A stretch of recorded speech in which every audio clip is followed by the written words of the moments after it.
The master at work. Mm-hmm. Yeah, I haven't used Rumble. You Oh, talking about streaming it to Rumble? all You right. have to have so many subscribers. I don't know that I'm subscribed to you over there on Rumble, but I do have a Rumble account. I think you have to have a minimum of 7 people to subscribe to Rumble. Yeah. And I do have 7, but I didn't know you were over there. Yeah, Um, I just started like a while back. Hmm. yeah, yeah, I'll have to subscribe to your channel, and you likewise, maybe, and we can help each other out. Keep me Yeah. above 7 because I haven't been putting any content up there. I don't know if I will, but it'd be nice. All right. Yeah, I'm Anyway, at. how are you today, Mike? All right. Just just a typical Sunday for me. Just getting the show set up and all that. Mm, Um, mhm, mhm, mhm. and now that I see what the other thing they were Hey, Rick. looking at the portrait version of this stuff.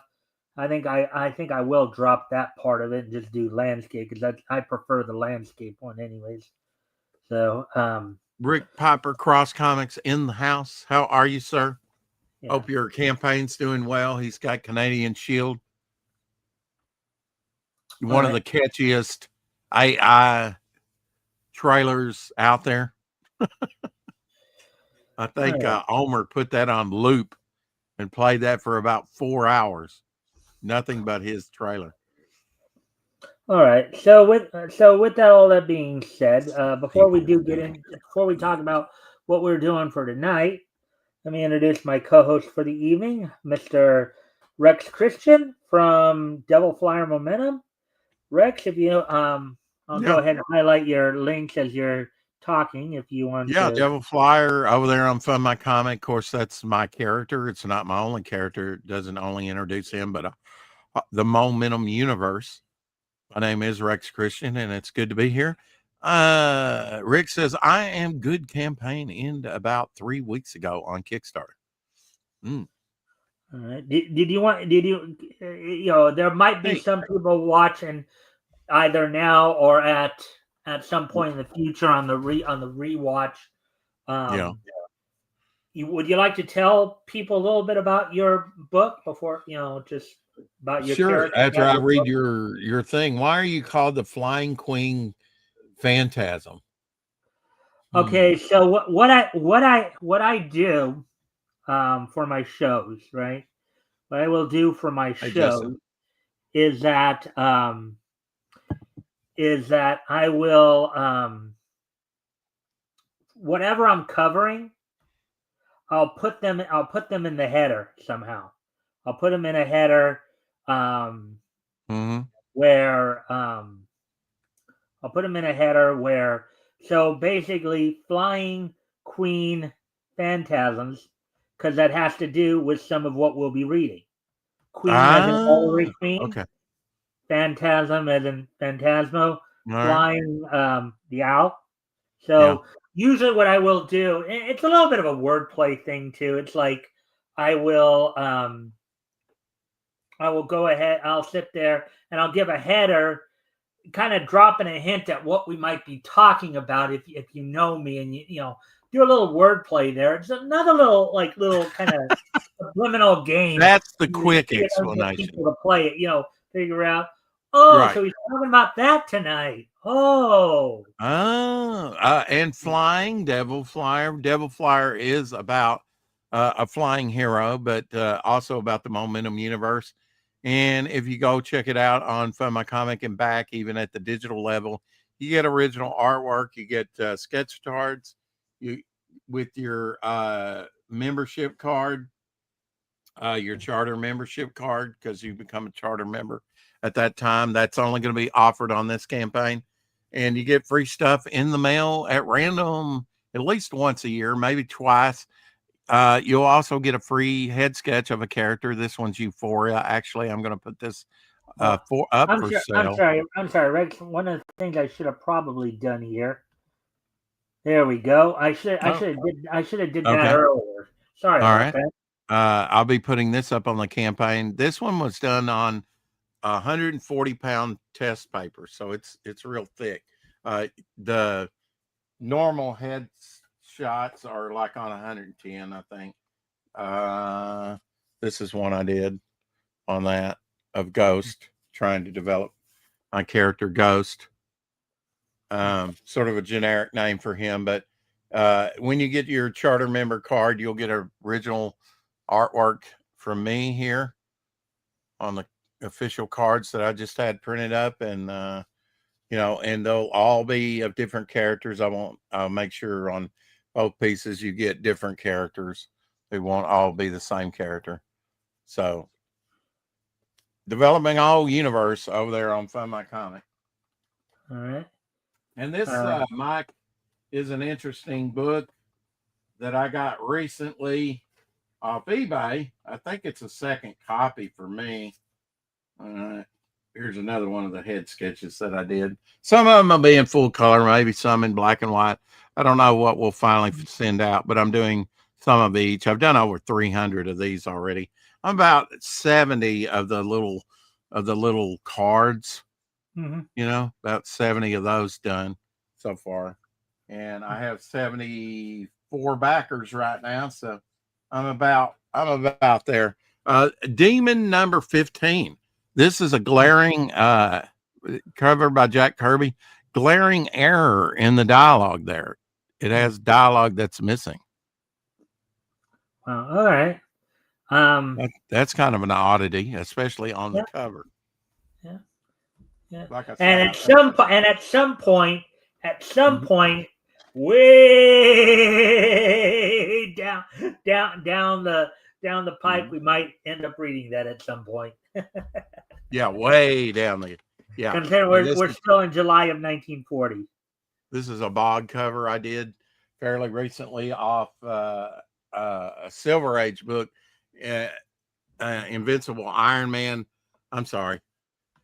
Incredible Hulk 105 by Marie Severin. One of the changed it up a little bit. Instead of him coming up out of the street, which is all kind of grayed out, I had him coming up out of the ground because he's kind of like Swamp Thing, Man Thing type character. Bog here, coming up out of the ground. He's one of my characters that I've been drawing for 10 years. Come February, it'll be come February, it'll be February 15th will be 11 years. But we have a special 10-year section in my art book, 10-year visual history of Bog coming up. So that's going to be exciting to see Bog evolve. One of my characters throughout the years. Devil Flyer is not as old a character. I think I created him in 2018. But I have characters that go all the way, that I'm using, that goes all the way back to my childhood when I was in the 70s when I started creating characters. All right. Well, anyways, got my coffee ready to hear about some good old comics. Yeah. That's what I was just about to say here. Before we do that, let me just get kind of caught up on all these messages, all these chats that we just saw go by.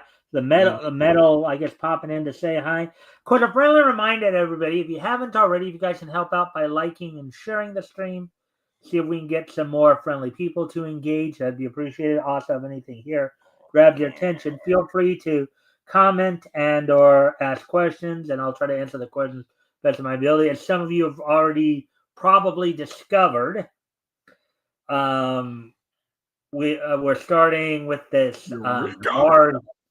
Mars format, I guess, because I see there are actually more people viewing it on the vertical than on the horizontal. I've noticed that my X is all messed up from it. The chat, I can't get any messages. I've actually just got done contacting the X or Twitter help, and they're supposed to, and asked them or told them my problem, and they're supposed to get back with me within 24 hours. So I haven't heard from them yet, but hopefully they can fix the problem. I can't see my messages, hence I can't send out links. I have to do it through Instagram, Facebook, or some other problem.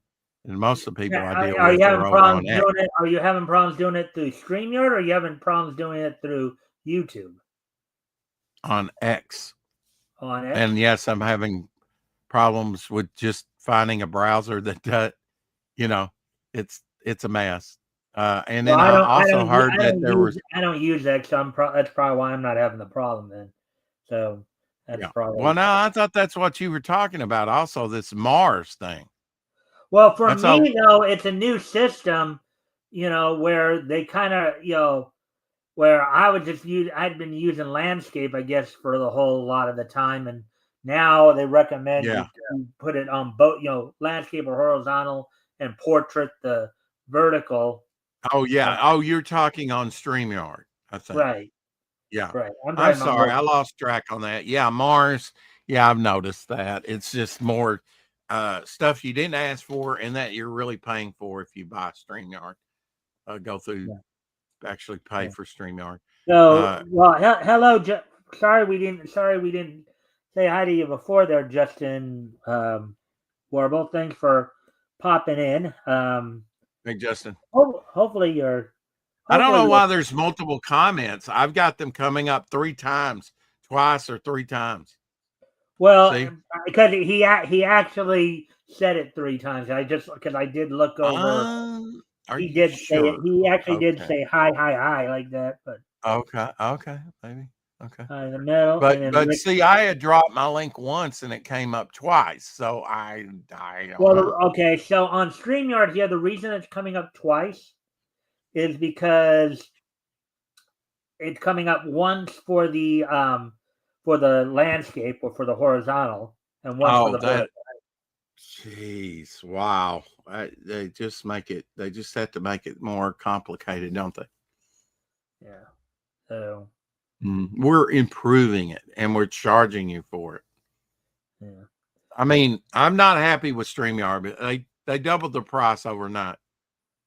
Mm-hmm.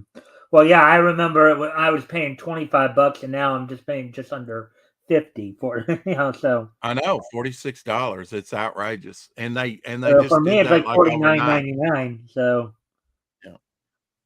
but anyways, Things will turn around, they'll change. I mean, some people are theorizing that YouTube is going to get their own streaming thing for free. So, we'll see.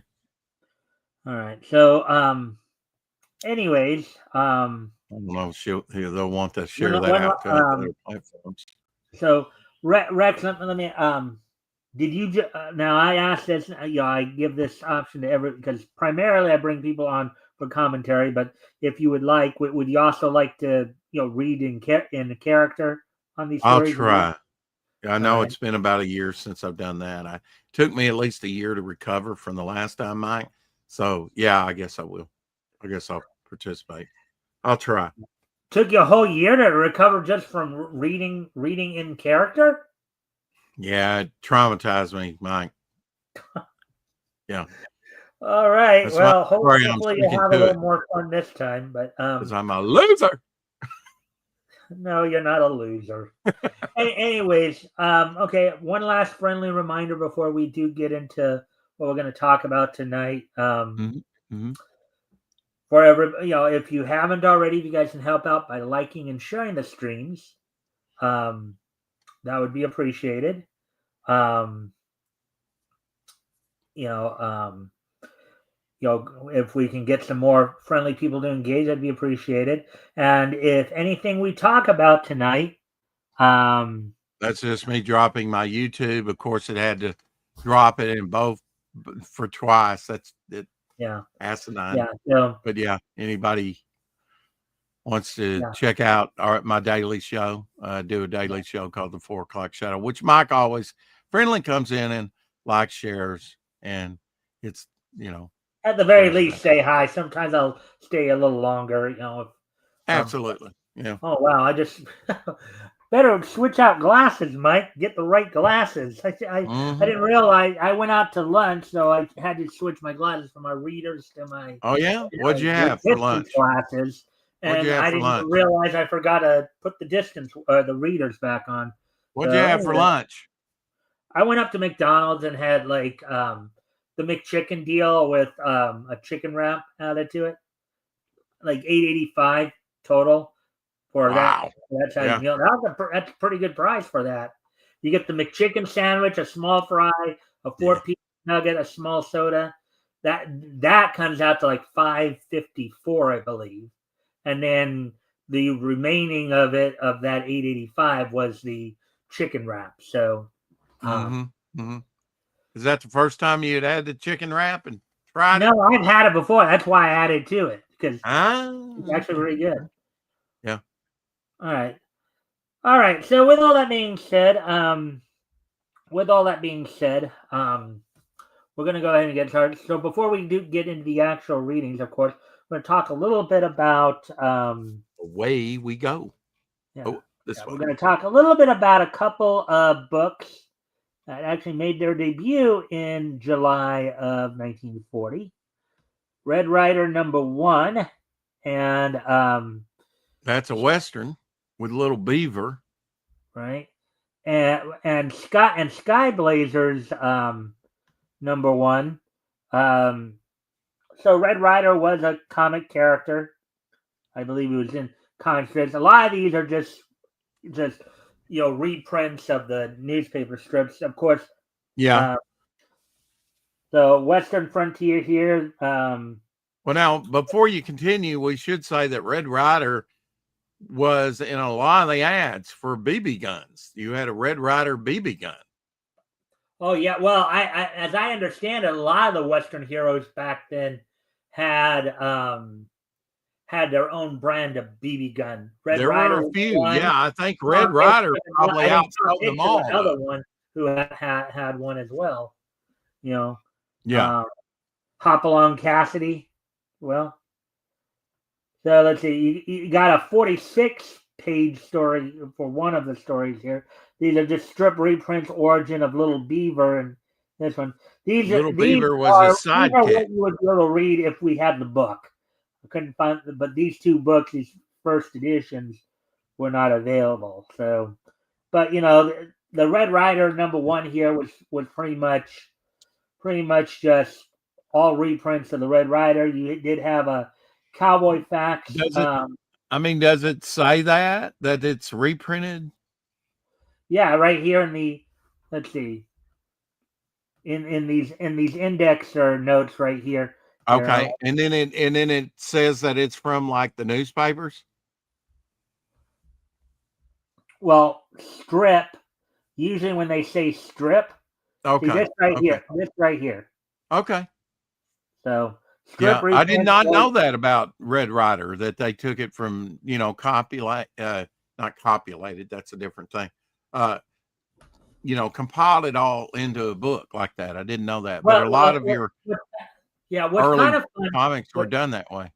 Yeah. Well, what's funny about this, and and I know the other guys like Rick and Apex can tell you this from, we've encountered that quite a bit particularly from the early days, from the throughout the 30s. A lot of the comic books that started out, like the other day, I pointed out that it was 90 years ago. It was 90 years ago on the 12th, this past 12th, that New Comics #1 came out. And New Comics was the book that eventually became Adventure Comics. And initially they started out as just an anthology where it was just, they had more original stories, but they were pretty much an anthology all the way up to the end. Well, most books in the Golden Age were anthologies. Absolutely. And that's kind of what Devil Flyer is. I got to thinking about that, Mike, is that, they all used to be anthology pretty much, and right. We've kind of gotten away from the Golden Age. A lot of them were theologies. You didn't really start seeing feature books as monthly books until the Silver Age, because I think one reason that people don't like anthologies is that there's not enough on the page counts of the stories. That I think it can be engaging if even in a 2-page story, if you're clever enough, but yeah, I kind of get that people want a more meaty story and more development. And when you've got more stories in one book, it kind of limits your your page count and your reading All right. time Well, on these different characters. when we do get to the actual reading, Rex, you'll see, and we'll be talking a little bit about it. That's the commentary half of it right there. As I've told you before, these shows are part comic book reviews, one part dramatic reads. So, yeah. So basically, yeah, these are. But Well, if it Red gets Rider. too heavy, I have a revolver here. I'll just self delete, and you can carry on and do the rest of the show. No, you don't need a self delete. Aren't you being just a little silly? Every day in every way, Mike. Okay, and then also, and this one only lasted for a couple issues, Sky Blazers, which is more of an aviation hero anthology. And both these books were kind of the company that would become Dale. Is that correct, or was right? Dale? They were initially Western Publishing, and eventually they would become In the Dell. 30s, though, because Dale became Well, Dale actually, in the Skyblazer, 30s. according to this, Holly was the publisher here, but again, it was one of those things where Dell bought them up, and Okay. Didn't but Dale become Dale in the 30s, though? Very early on? um I thought they were because they started Dick Tracy in the mid 30s, or the very first four color Dale was an unnumbered Dick Tracy. yeah, well, I mean, And then you had Cracker Jack Comics. yeah, I mean, I can probably go quickly look that up, but Well, I mean, that's fine. I'm just having a discussion, a conversation with you about it. well, Uh, I do know they started out as like Western and stuff, and then well, I, then I know in eventually mid became Dell. I know in mid 30s that DC or National Comics was the one that started putting a 10-cent, kind of like Red Rider. Uh, they charged a dime for basically reprints, and then it was a big thing. They said all new content, on the covers or something like this is not something you've seen before. And that's kind of where the comic book and charging the 10 cents on the cover price. Of course, you had So nickel so comics and you technically, had penny comics as well. yeah. So technically, Dell Comics started out as Dell Publishing in 1929. It ran from 1929 to 1973. Okay. Um, But you know what? I still see Dale on some puzzle books and stuff. So I wonder if that's a subsidiary or a remnant of Dale, because I think they're still publishing today, yeah, just not comic books. yeah.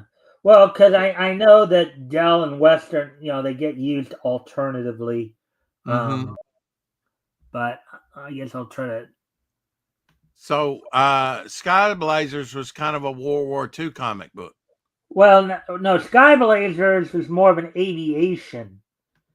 So Right. yeah, But I mean, during World War II, right? I mean, yeah, well, yeah, because they 1940. were entering World War II. But Right. like you may see on your screen there now. Now that I have it up there,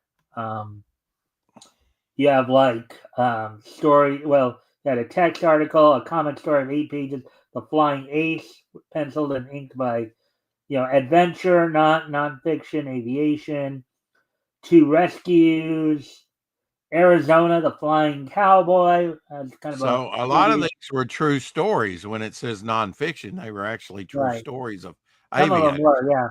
Yeah. Adventure Combat aviation Comics from did that Sky later. Pirates. Yeah, Sky Pirates. Um, That'd be another text article of the Air Cobra, Ace Archer. Granted, some of them were war themed, but a lot of them were just aviation event. Yeah. Like some of the adventures would include you'd get some dogfights in wartime, but you'd also get like flood rescues, for example. Because America hadn't entered the war either. Right. Yeah. At this point, yeah, they were still a year away. The Story of Flight. A lot of these books were again aviating adventures. The Adventures of Bill Baker here. So that was basically the crust of it all. Anyways. All right. Actually, I don't even know why I even removed that. Cause, probably because I'm just a little loopy here. Hey, Fishozo. There's Fishozo right there. All right. So now with all that being done and said, I just need to quickly look up something here. I guess I'll just go through here to kind of try to cut down on the time. Try to remind myself which the actual numbers of the books and all that, just so I know. Are you familiar with combat comics that Dell did in the early 60s, early to mid 60s that were true stories based on combat stories? Hey, I Fizz. hadn't heard of those in particular, but they did in issue 4, they did the PT boat story of JFK. He's a JFK in his captain's cap. Well, I do know. Yeah, I do know a lot of companies. A lot of companies did. I mean, granted, most people when they think comic books, they either think of the gag humor comics or like Archie or right. or I would say that's mostly people that don't read comics, that are unfamiliar with comics. There's a lot more to comics than that.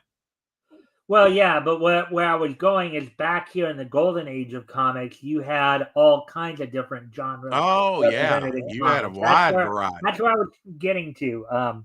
You had crime dramas, you had detective stories, you had you had romance. You had some romance. Absolutely. After the war in 1947, Joe Simon and Jack Kirby invented the romance comic.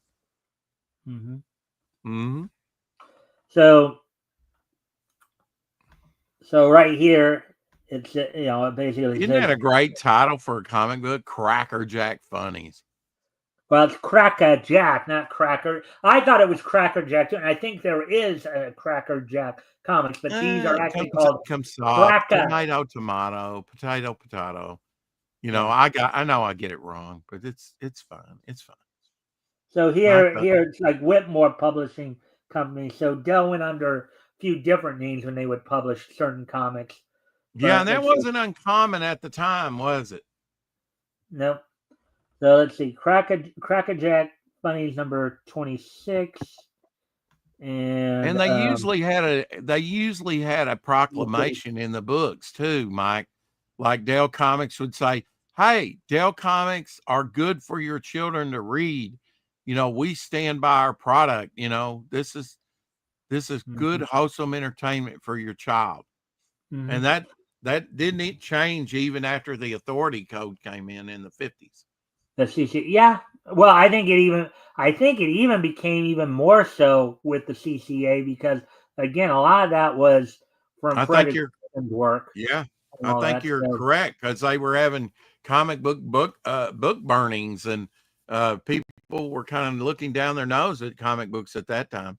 So yeah, they really doubled down and said, "Hey, these are good, wholesome things for your kids to start reading with." And comics made me a reader, Mike. Well, it's kind of funny, and granted, before we get too off topic here, let me get focused here. Okay. Oh, wait, oops. That's the wrong thing. I don't know why. I actually have that book, Atlas to the DC Universe. It's boring. If you want to know where Gotham City and Metropolis is, though, it's pretty neat. Marvel even did one of those books. But who wants an atlas? Really? It's more for like. Well, I use it for research for like when I was. Of course, you would. Well, I mean, like for me, it's the whole immersion immersive. You are as bad as Shadowhawk about contradicting me.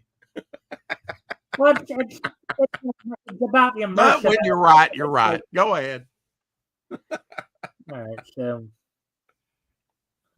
Let me just. Yeah, don't you wish you had about just half of these books that you've been covering in your collection? Well, that might be nice, but like for me, the only problem is I'm more inclined to read them online here than I would actually, because you Right. know the whole clutter aspect of it. But anyways, let me see. Yeah, I get that part of it, but then there's the money to be had by them too if you want to sell them. Yeah. Oh well, don't get Avi Green started on that. He'd fricassee you founder than you could say Mississippi. Well, if you buy, I don't think that there's any stigma that should be attached to selling, especially extra copies. Well, I know Avi Green, who's a reporter on Bleeding Full. I cover a lot of his articles. Uh-huh. He doesn't like the speculator market because he he thinks that a lot of speculators just lock the books up. They don't even Yeah. bother reading them. They just lock them up. I get that aspect of it, Mike. I do.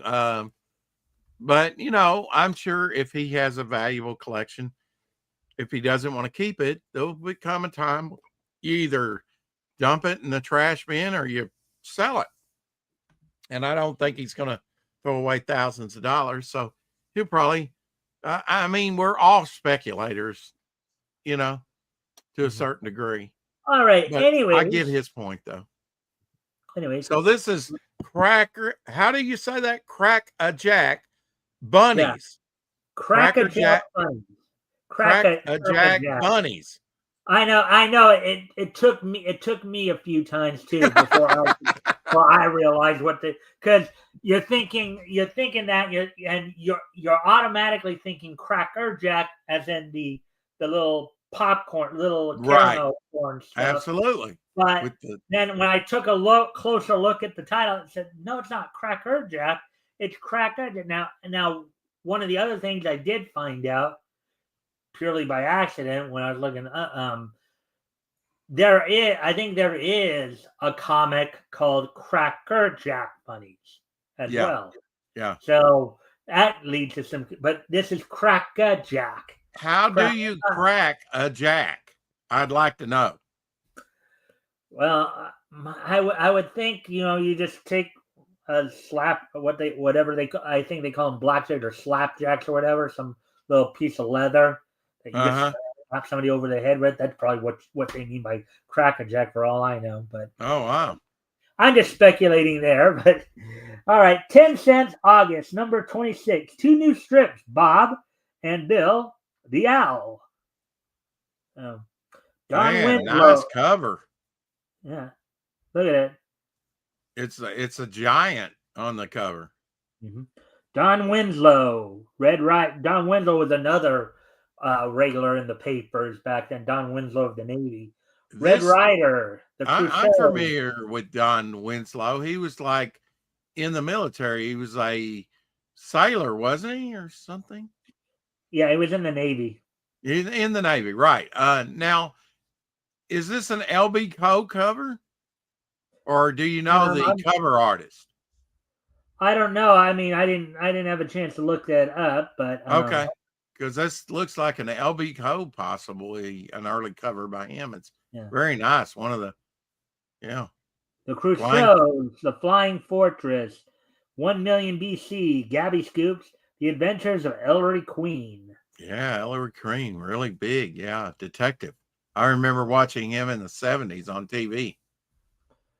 The winners for Cracker-Jack's March contest. See, they also had these fan art. Yeah.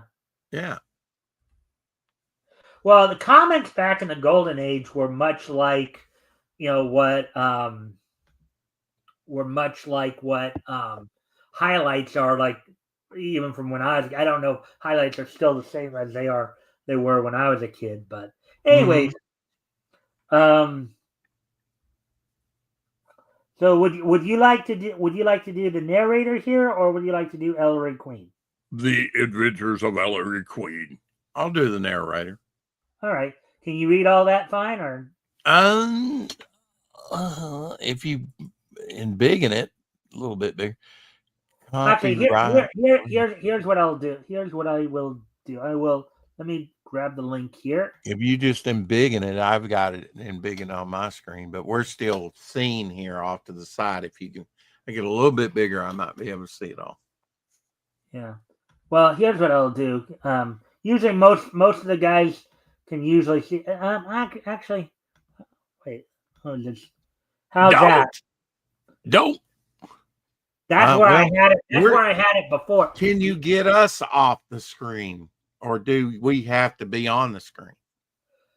Well, I've never had anybody want to be not on the screen as well. I mean, when you go to the biggest screen to show what you're sharing, it makes it bigger. That's not it. That's not it. I know. I'm just. Yuck. It's not that I don't want to be. I just want to be able to see it to read it. Come on. It's your last on share screen. It's your last option on share screen. Yeah. Where it just has one screen. Yeah, I see it here. I think we went through this last time. There we go. Now that's about as big as it gets, and I don't know why yours still has a sidebar here, but I think it's because you got a background and all that. But The Adventures of Ellery Queen. Can you read that, or do you want me to make it a bit bigger? Well, I mean, it's cut off at the bottom, whatever that small type is. But yeah, okay. Well, back up.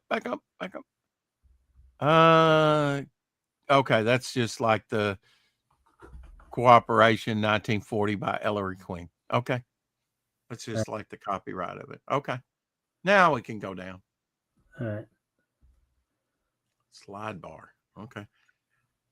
Ellery Queen, why I let you drag me up to this forsaken mountain resort in the midwinter, I don't know. You needed a good rest, Dad, and being practically snowbound atop a mountain is a good way to force one on you. Oh boy! So he in essence kidnapped his own father to get him to relax. I've heard of that plot before. That was a nice detective voice, by the way. It sounded just like you. Oh, what I wouldn't give for a little action. Not a chance, Dad. People live quietly and sanely up here. Murder something they read about in books. My books, I hope. That's kind of a hard wait. You gloss, go back. That's kind of a hard read, like you say. That's kind of a wonky read. Murders something they read about in books. My book, you had to read that quickly, I guess. For it to it kind of struck me a little too as I was reading it. Yeah, as always, and I know you've already been doing it, so you already knew. I didn't probably have to tell you this, but if anything grabs your attention, Rex, just chime in. Okay. As always. Next panel.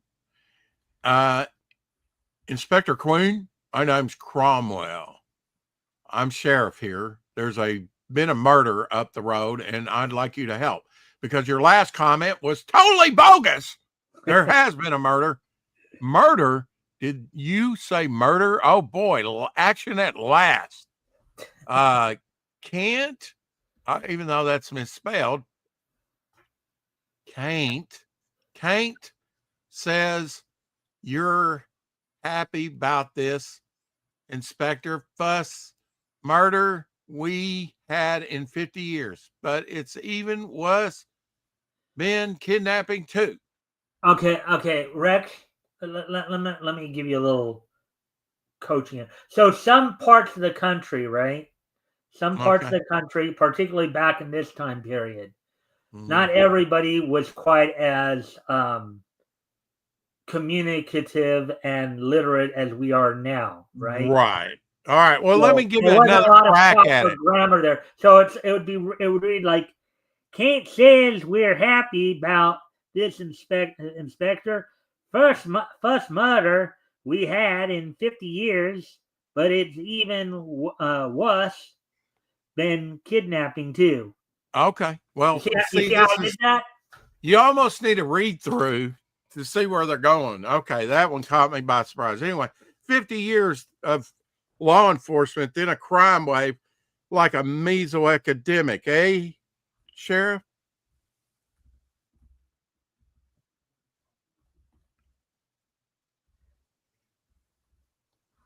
See, this one now. The other site I use, read comics online.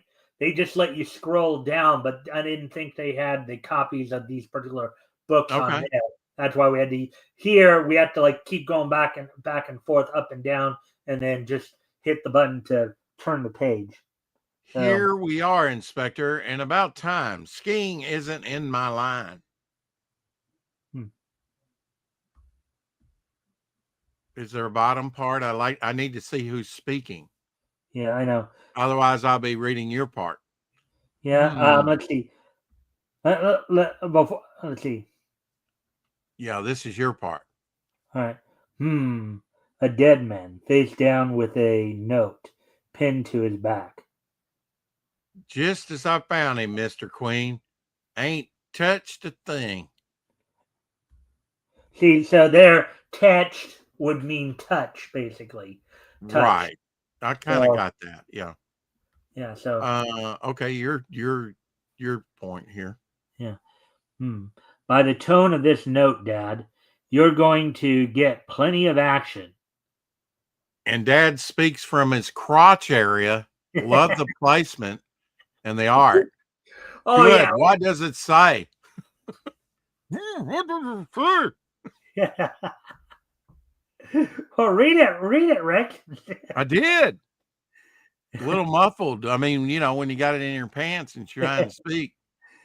Yeah, Okay. I don't. Yeah, we've. If you've watched the shows enough, like Metal and I talk a lot about this. Rick and I have talked about it a few times. Even Apex and I talked about it. Sometimes the word bubble placement, sometimes the paneling gets a little screwy. Little questionable, yeah. But even though he's pointing at his crotch, that's a good one, even by my standards. I think we can speak that line normally. Okay. Good. What does it say?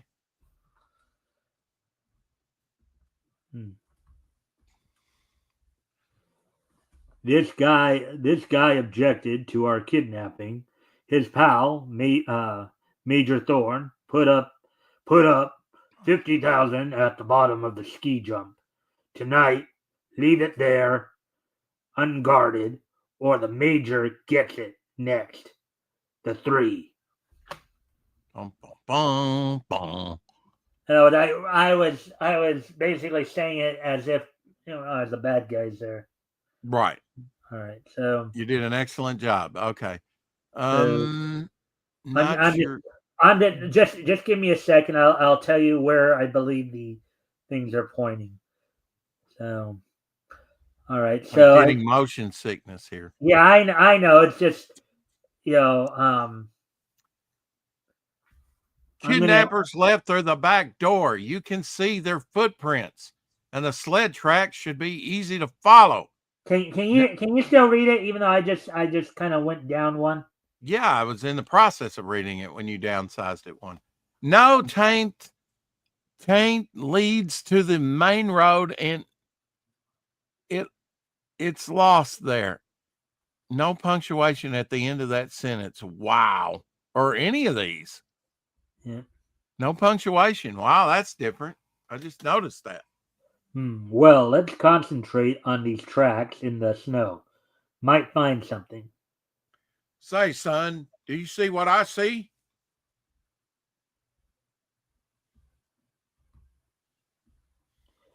Strange. 3 sets of footprints, each with a limp in the right foot. That makes it simple. Look for 3 men limping on their right leg.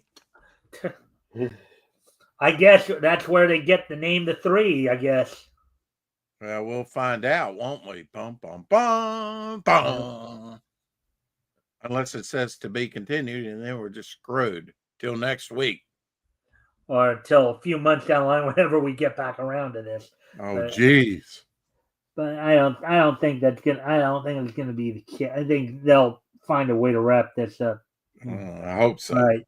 You got me on pins and needles here. You forget this is a skiing country. This is a skiing country, Dad. People fall quite often and acquire limps. We'd have to hold a good part What? of the resort visitors, I'm afraid. Hey.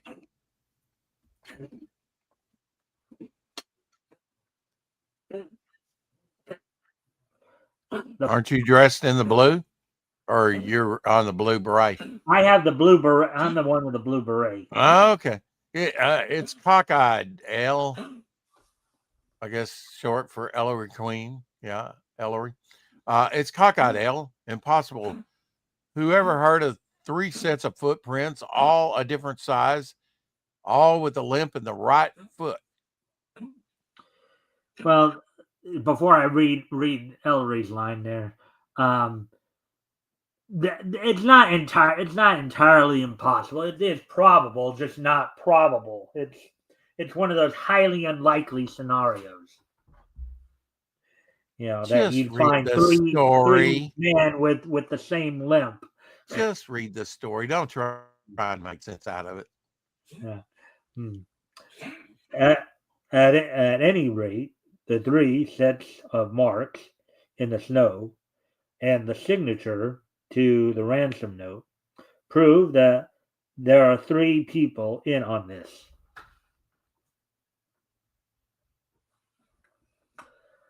How long ago did the deceased Clifford Gray rent this cabin, Sheriff?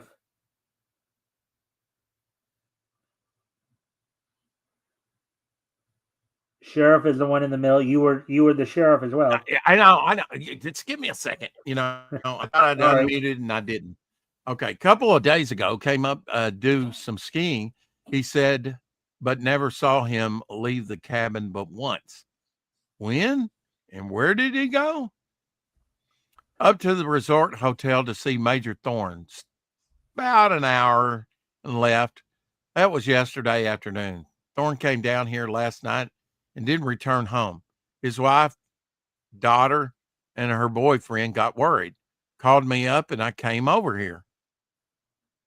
And you found Thorne gone and Gray killed, eh?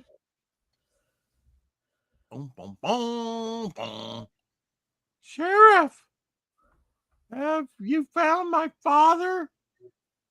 Who's that on the floor? No, no, ma'am. No, nom. No, help me out with this, Mike. What the hell? Like gnome. Gnome? Like try to jam no and ma'am together. Like, I know. I'm trying. I can't do it. Like Nome, Alaska. Nome, we ain't found your pop yet, Miss Thorne. You're screwed and up the, anyway. He's been kidnapped. The man on the floor is your pop's friend, Mr. Gray.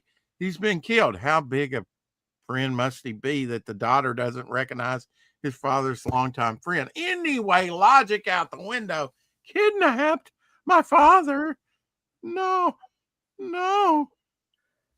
You got to find him. Steady, Dale. I'm sure the local police are very efficient. What book have you been reading? Now, this is Ellery with the green hair, isn't it? Yeah. Green hair. We do our best, Miss Thorne. You don't seem concerned over the death of your friend, Clifford Gray here. Friend? I never saw or heard of him before.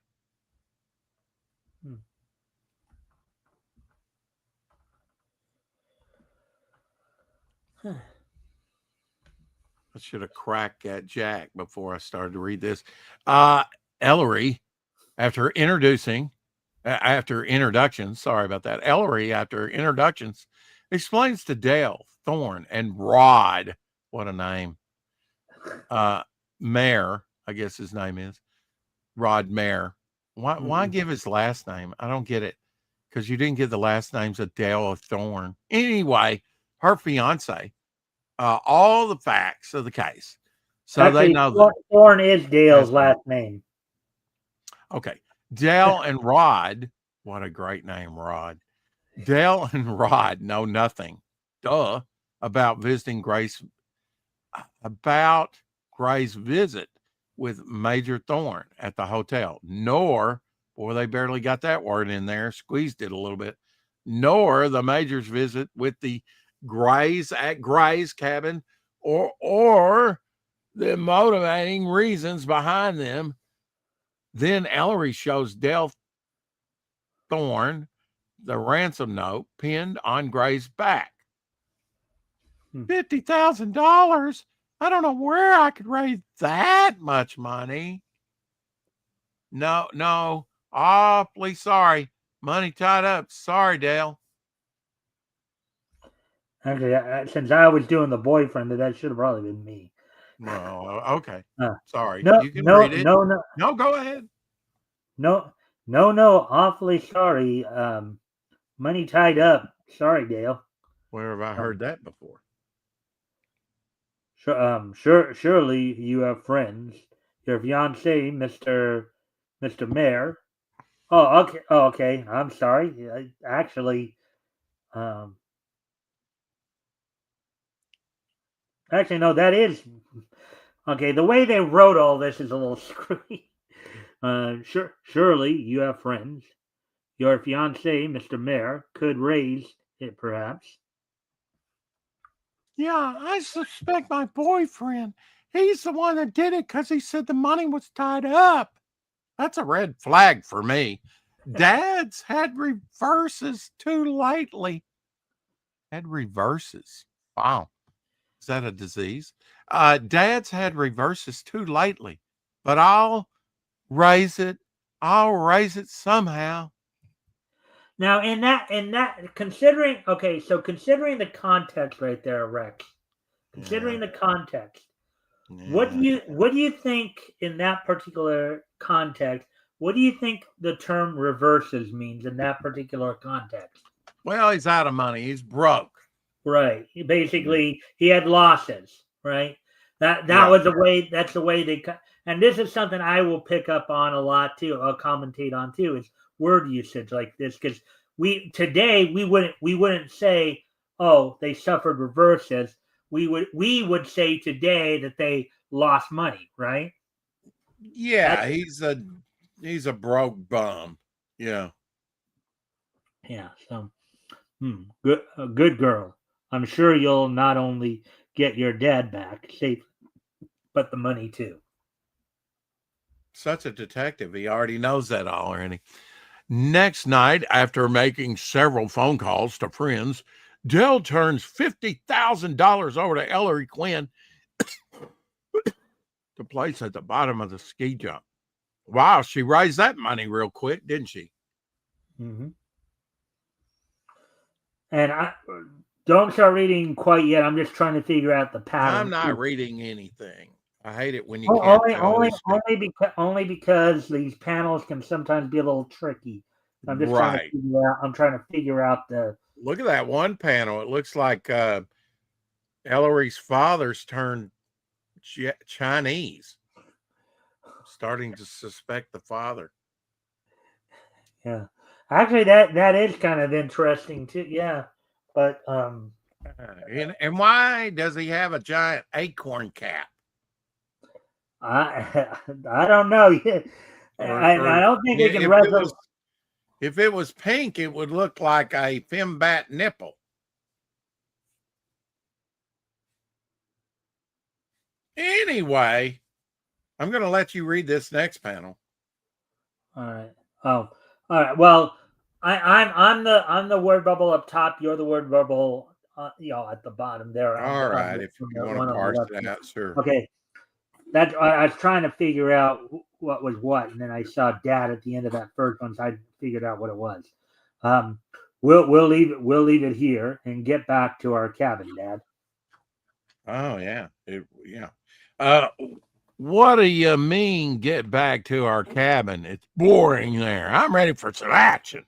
I'm hiding in the woods over there, and the first person's near this bag's gonna get it. I'm gonna drill him in the back. I'm gonna stab him. I'm gonna chew him on the ankle. Don't be foolish, Dad. They'll send one man to get the money. If he doesn't return, they'll kill Thorn. Well, you know I'm half cannibal. That's why the ankle was there. But anyway, you're right, son. Thorn's life is the important thing. Such a wuss. A few minutes later, Ellery and the inspector leave, and then the lone figure on the skis starts out of the nearby woods towards the money bag. Bum, bum, bum, bum. The suspense builds. Of that magenta background.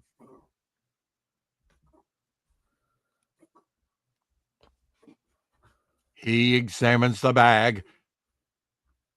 Then, satisfied all the money is there, he speeds down the mountain toward his secret hideout. Bum, bum, bum, bum. My name's Thorn. Help me. Help! There's there's some narration at the bottom there. Okay. Yeah, that should have really been put up top, huh?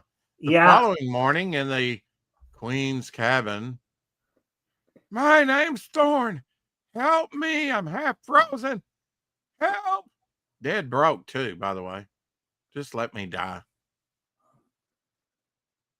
Oh, it's Thorn, El. Quick. He's going to pass out and get frostbite. Kidnapped. Ransomed. My wife. Daughter. Hotel. I'll bring them immediately. I'll bring them immediately, Major. Poor guy's frozen stiff. So now his dad is looking normal again. Yeah. See that? Poor guy's frozen stiff. We'll probably have to amputate those toes. A little while later, Alfred, Dad, you're really safe. Dale, Mary, tell us what happened, Major Thorn. Do you know who the kidnappers were? No idea. Took Gray, a chap I met up here, and me by surprise in his cabin. Gray tried to fight. They killed him, then pushed me out into the snow, into a sled they had. Tied, gagged, blindfolded me on the sled and took me away this morning. Do I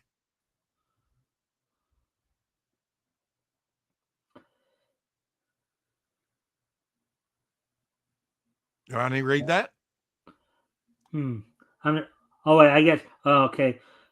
Where they had it looked like where they had it pointing towards the father, but I think it would have made more sense to have Ellery. Yeah, I think so. Yeah, but that's why I didn't read it at first there, because I was looking at the arrow there. See the tail? See where it's pointing? Yeah. Again, just. Are you gonna read it or not? Yeah, I am. Just give me a sec here to get going. Never mind the rest, Major. From what you've just told me, I know who kidnapped you and murdered Mr. Gray. Stop! At this point, Ellery Gray knew he'll kill Gray and kidnap Major Thorn. Rex and Mike will never find out by this story. But you do you? If you look careful, you found 2 clues which solve the mystery. If you haven't found them, go over the story again. Good luck to you. Oh, hell, we got to go over again? Oh, shit. All right, so I think, let's see. It was obviously the daughter. Obviously the daughter. She didn't really love it. There's more to the story. Mhm. Yeah, I Ah, was under the impression that they were ending it there too, but this is supposed to be an 8-page story here. no, So, yeah. hmm. They really should have went with the Superman blue hair, but I guess green works as well. Wow. Hmm. Doc Samson before Doc Samson. Hmm. You know who Actually, no, Doc Doc Samson is? Samson was actually in the comics around this time. I know this because we read some. No, that's a big no. He didn't make his first. Okay, you're thinking of the pulp Doc Samson. What I'm saying is the Out of the Incredible Hulk Doc Samson with the green Okay, hair. Yeah, okay, with all the right. green Yeah, I'm hair. thinking of the Pulp because there Yeah. was a Doc Samson in the comic back then, but I'm thinking of the Pulp one. But um, all right. Hmm. So good. We Dad, might find out. Dad, you remember? Oh, sorry. Dad, you remember we found 3 sets of footprints in the snow between the door sill, and the sled. Each set of a different size, but all 3 sets with a limp in the right foot. Major Thorne just told us 3 men pushed him out into the snow and tied him to the sled. Wait a minute. 3 men pushed him out and he was the fourth. Then there should have been a fourth set of footprints, Thorns. Precisely, Dad.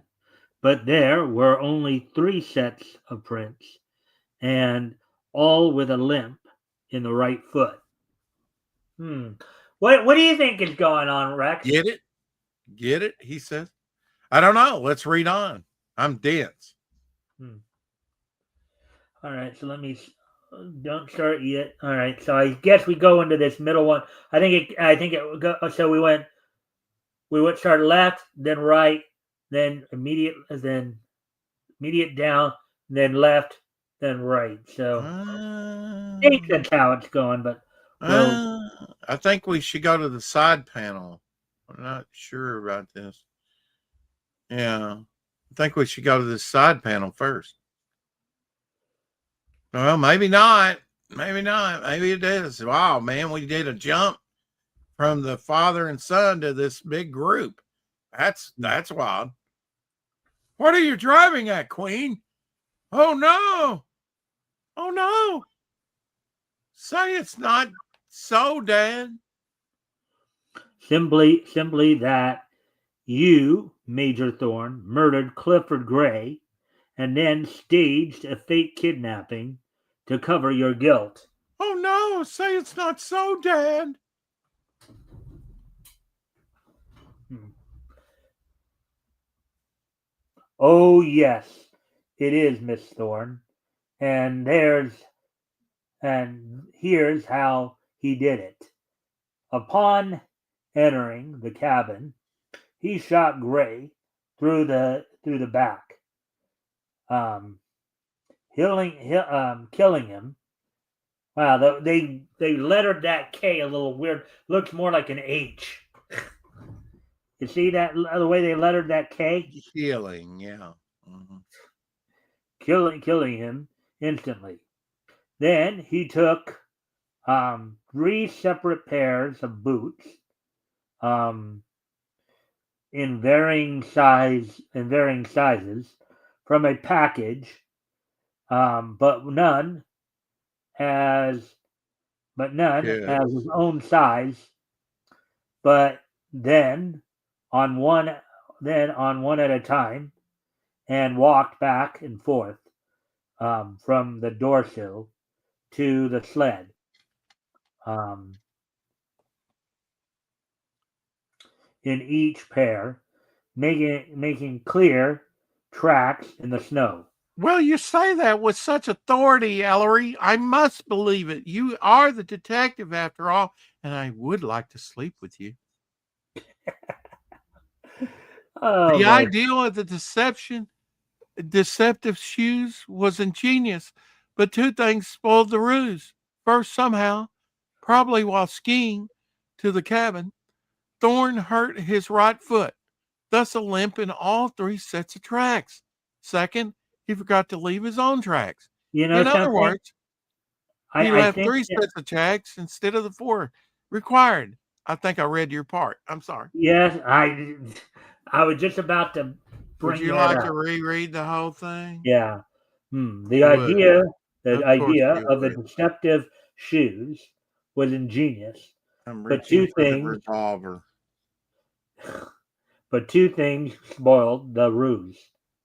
First, somehow, probably while skiing to the cabin, Thorn hurt his right foot.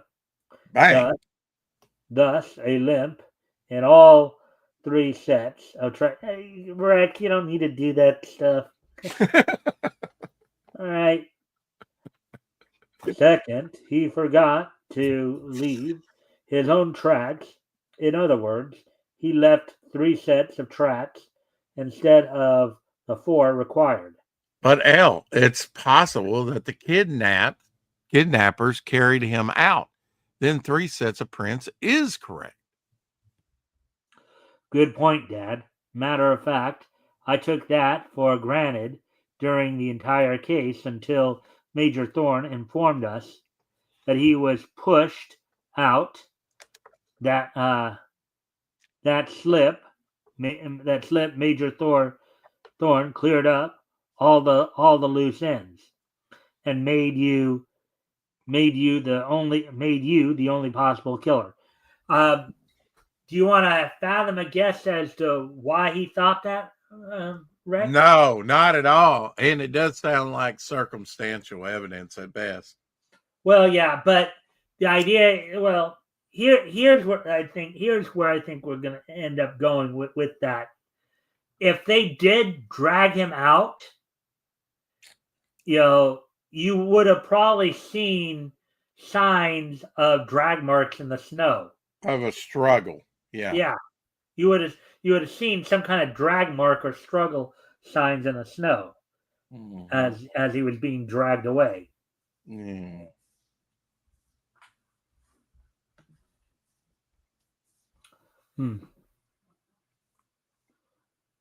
And you were Thorn there. No, sorry, I was looking away. Smart, Mr. Queen. I got this gun from Rex, and I'm now pointing at you, Mr. Queen. Very smart, but I've still got the final say. So it seems, but it won't get you very far. Drop that gun, Thorn. Keep your hands up. I've nothing to lose by killing again. Father, be careful.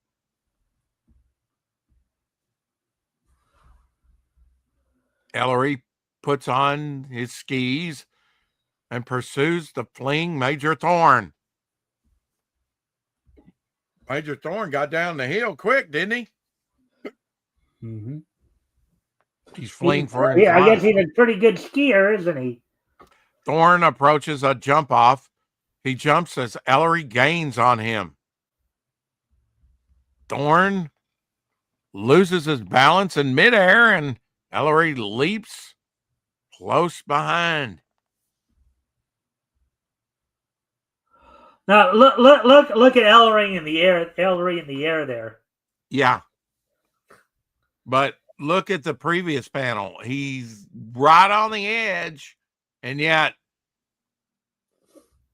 Thorn is already tumbling down to the ground. So that was a quick couple of seconds. Unable to right himself, Thorn leads head first. Ellery high above may hit him. Ouch! Paid 7. That kind of fall can really do damage. I mean, he could be paralyzed in that fall. Break your neck, absolutely. But now Ellery's, as Ellery lands, Thorn draws his gun that he got from Rex. Thorn coldly aims and fires. The bullet finds its mark. Dead. Now, with some luck, I can escape through the mountains into Canada. Ellery slamming, Ellery shamming death, suddenly kicks out with his skis, taking the Major by surprise. Ooh, Not today, Major Thorn. ooh, good line. Smack. Let's see. Thorn's surprise is only momentary. He lunges at Ellery, who, though wounded, gets up to meet the attack. Ellery puts his last remaining strength into one mighty blow, knocking Thorn out. Ooh.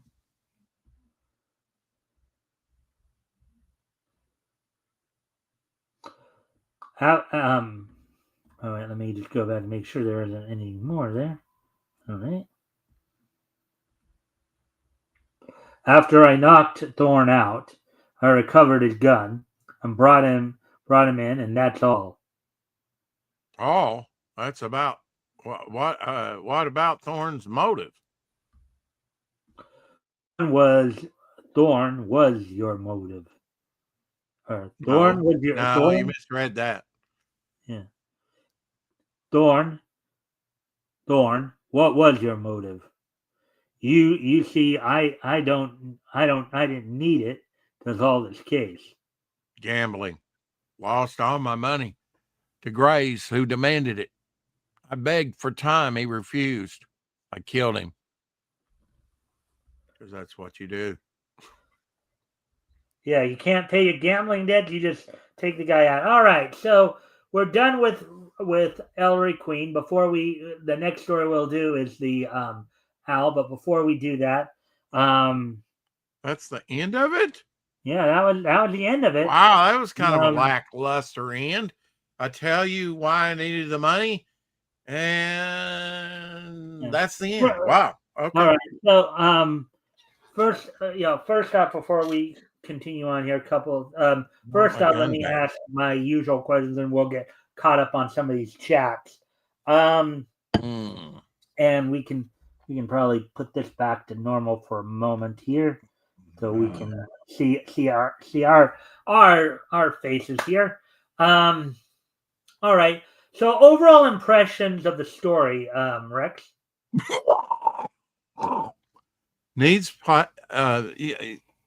It was okay for the times, I suppose. Lackluster ending, like I said. No punctuation at the end of all the confusing panels with the artwork. I mean, you go from just Ellery and the father to a group scene outside. It's a little spotty at best by today's standards, but I guess back then it was boom, boom, boom, boom, a big mystery and highly entertaining for the kids. All right. Anything more you want to add to your analysis before we? Not really. I wasn't that invested. Wow, we're well past the hour mark, so hopefully we can get through at least. Well, we'll get through at least one more story. Just how many more? Yeah, pick it up, Mike. Pick it up. Yeah. Well, pick it. Well, let's first get caught up on some of these chats that we missed as we were reading there.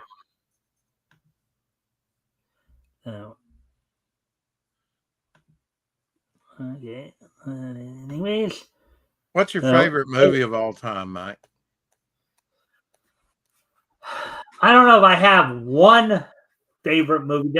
I have a few favorite movies. Well, what are they? I don't know if I have one. I'm not really a movie person to begin with. Anyways, so Apex says hello to us and Fishozo. So hey, Apex, thanks for dropping in.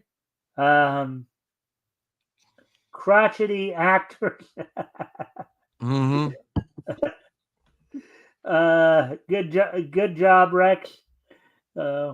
Apex I think will be on with me next week, in fact, but I got to double check that. Let's see. I'll mail you the revolver. Yes, it would. It would look like a pinball hat. Yeah. I'm back. All right. Well, welcome back there, Joe. Good to see you, Fizz. Playing Tenshi at the moment. So I'm paying full. So I'm paying. Not paying full attention. Yeah. All right. So, Rex, what I'm going to do right now, because I do need to step away from the computer for a moment, I'm going to actually hand the show over to you for a moment. If you want to talk to the chat, maybe, I don't know, promote anything. Sure. I can't see the chat from here with the big screen, though. You're going to have to put oh, now I can see it. Now that because I was like full screen. Okay. Yeah, and I can't highlight anything. And he went through all the chat. So what else is there to say? Rex chair stream. We could get him massive views if he would leave it up for a few hours. So, anyway, I'm working on interior pages, bog story. I don't know. I think I made his head too big here. That I could make his brow bigger to, cut down on the head ratio here. Wasn't totally happy with this, but it's looking good. It's looking good. Get a little dialogue box in here, like a little torn deckled paper there, and then just fill the rest in with color. Don't even ink the lines here, just bleed the color off to the lines there, and except for where the box would be, a little bit of paneling, there. You actually use some metallic ink, so I really don't know how that's going to reproduce, but it would be a good thing to scan and see a good test piece. And if it works out, this will be the first page of a short bog story. I already got that to go in the book. I already got croc bog and other things here. I think it's in here in this box lid. This is a character from 2015 that I'm going to do on a sketch card.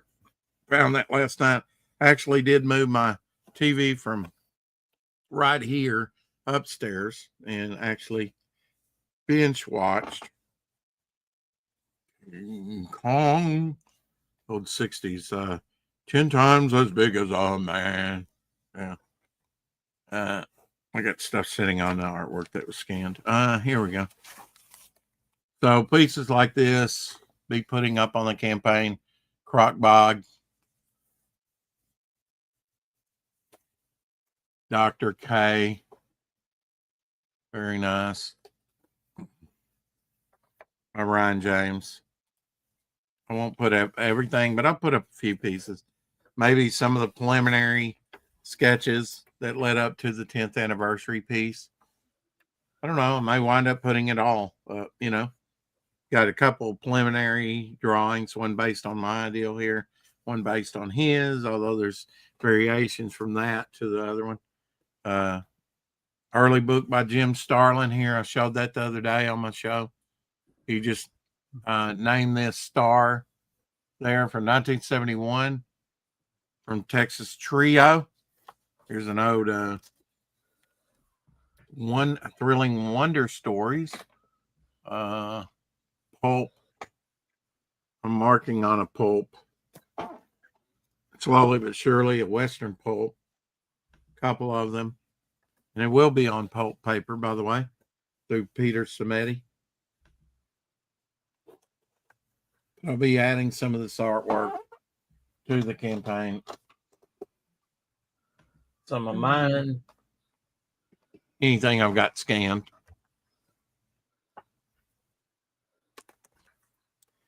All right. All right. So let's have a book recommendation. I'd forgotten I even had this one. Joe Simon and Jack Kirby Classics, Fighting Americans from the 50s. So it's got all these great Fighting American issues in hardback form. You want it. You have it. The creators of Captain America, another patriotic hero that wasn't as successful as Captain America, but still it looks like he got 6, 7, 8 issues anyway.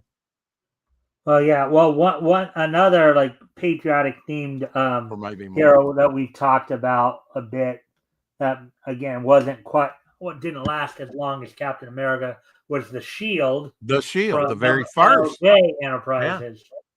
So, He came out anyway, about a year before Captain America. right, exactly. And we've Mm-hmm. been reading some of his stuff too. We've read some of it. Old MLJ character, kind of Archie comics related. Yeah.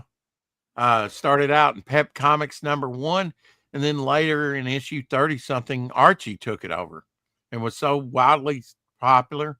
Sort of like the Mickey Rooney, Andy Hardy stories that were so popular. He was kind of like the film version of Archie, really, for teens and kids. Fighting America fought a gangster called Double Header, who were conjoined twins. Yeah, isn't that wild? Peter Simeti brought back his printing services. Yes, he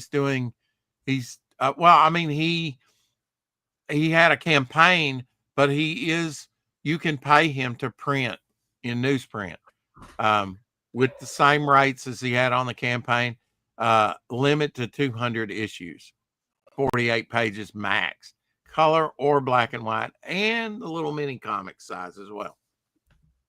All right. Rex, we're already at an hour 20. So what I'm going to do is I'm going to move on to the funnies. Okay. And actually, what we're going to do there is we'll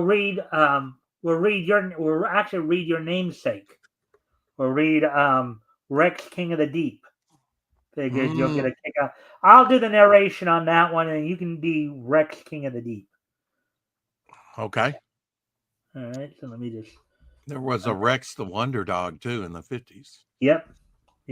I'm fully aware of that. That was actually a pretty cool feature as well, book as well. And Dr. Doolittle was played by Rex Harrison. I always paid attention to the different Rexes out there because there's not that many. I'm probably the only Rex you know, Mike. Well, in modern times, Rex isn't quite as common a name as it used to be, but yeah. So seems like there's a lot of dogs called Rex. Yeah. I don't know why that is. But anyways, we'll read this story and then we'll start to wrap things up. We'll go through like this day in each history, and then we'll start to close things out because we're coming up on an hour and a half here. I usually try to go how long? For these shows, for these historical comic retrospectives, I usually try to go about 2 hours. Okay. And we're coming up at an hour and a half. So all right. This character here looks like the son of Satan that Marvel came out with later. Well, that guy's the Phantasmo, I believe. Oh, okay. I'm familiar. We were going to try to read him if we had more time, but actually now we're going to. As I nice cover though, man. Look at that cover, lifting that ship up. That's cool. Oh, here, since he didn't mention it, I'll go ahead and. Yeah, that's nice. Yeah. Although I think the smoke from the ship should probably drift upward, don't you think, if he's picking it up? It's kind of like you're looking down on it, like they were looking for reference, and I guess it is kind of drifting up under his arm there. Sure. Yeah. So, the master of the world, Phantasmo, Rex, King of the Deep, John Carter, of Mars, Martin, Sky Ranger, Whitey Harrison. I have a question. John Carter is John Carter of Mars, isn't it? Or is it just John Carter? I believe it is. I believe some of his stories were in his John Carter, huh? Okay. Well, there was a time when Dell and eventually Gold Key would take over for them doing this. Dell was one of those companies that was actually doing more of the, we will make the comic adaptations of some of these popular like TV cartoon properties. Like some of the Tom and Jerry, Hanna-Barbera, for example, Dark Shadow is done more by Gold Key, but Dell was one of those companies that was for a while there doing, I think it was in the, before they handed off to Gold Key. Right. we're doing some of the comic adaptations of some of the like TV and cartoon properties. Yeah, and movie adaptations. They did like The Mummy and The Creature of the Black Lagoon, Dracula in the early 60s, mid 60s. Yeah, you asked for it. You got it, At last, Toyota. the big new #3 issue, War Comics. Bum, bum, bum, bum. There actually was a War Comics that came out by Charlton. It was called War Comics. There have been a few titles like believe it or not, this is actually the second volume of Funnies. Oh, you Because know what? It wasn't called War Comics. It was just called War by Charlton. So I guess anybody could kind of like say War Comics. I don't know if they had that trademarked or what. So this is Phantasmo. Yeah, and we'll kind of go through that. Now you're gonna have to make it big if you want me to read any of this. Get us off the screen and bigging it as big as you can. I know you're gonna read the majority of it. Yeah. And there's Baka. There we go. Rex, King of the Deep. So let me just see where. Oh, that's a nice submarine. Look at that. I don't know what that green thing. Oh, it's a flying. Okay. Okay. It looks like a hydroplane. Yeah, it's a hydroplane. Very wild design. The Japanese in World War II had. Thanks for making that big, by the way. Yes, Rex, the betrayer. Repent, laugh out loud. Yeah, I was supposed to be on Omer's channel tonight, but we scheduled this. Well, thanks for dropping in, Omer. I appreciate that. Just to bust me in the nuts. Rex, King of the Deep.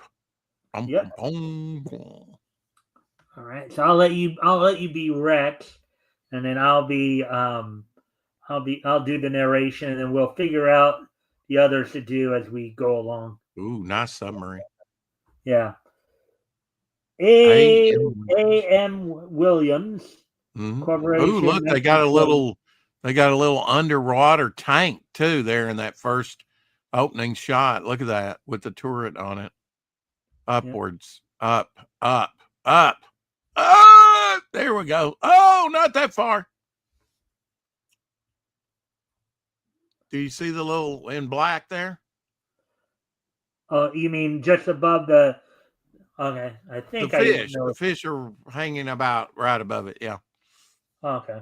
Yeah, that's neat. That's neat. You got a neat submarine, neat plane, neat underwater tank. That's cool. I always liked underwater adventure. All right. Well, let's get into this. When Tim's sub hit a derelict, much of his machinery was ruined. Rex and Tim are now returning to where they left Tim's sub on the ocean floor, carrying the necessary parts they got at home.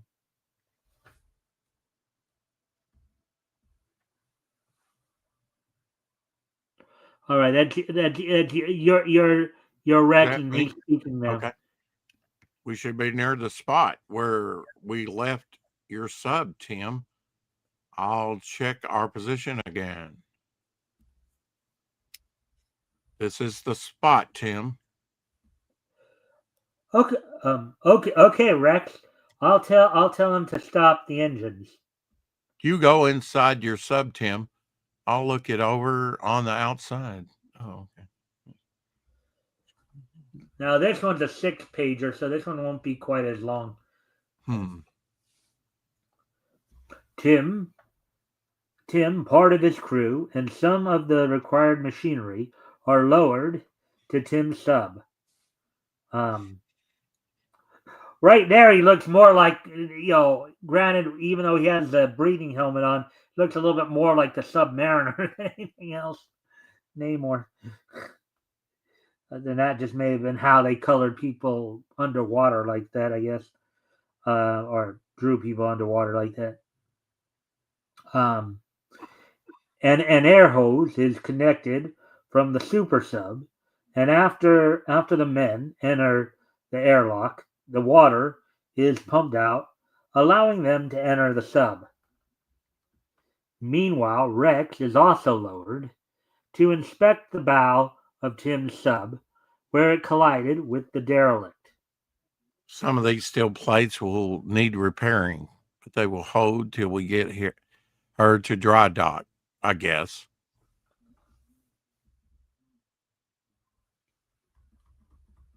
As Rex moves along, he doesn't notice a shape following him. Oh, look! It looks like a squid the squid's got its eye on him. Or an octopi, yeah. Yeah. Suddenly. Suddenly, something clamps firmly around his leg. An octopus. Rex was right.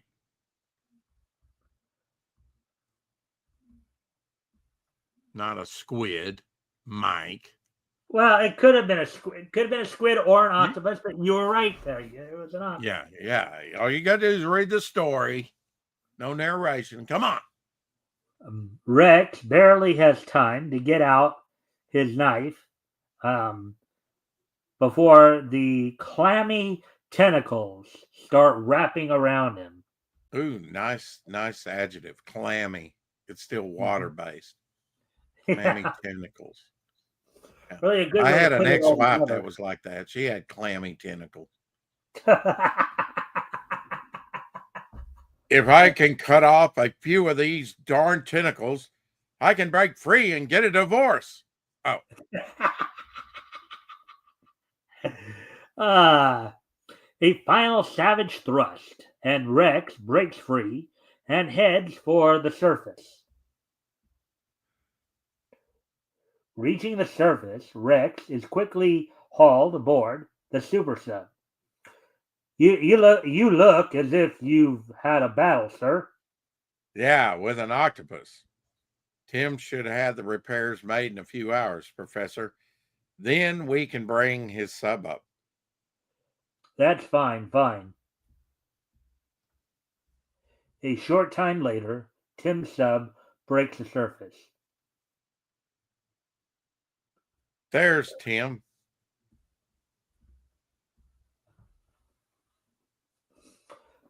Send over the rest of my crew, Rex. We still have plenty to do here. Okay, Tim. We'll stick close together on the way home in case you need help.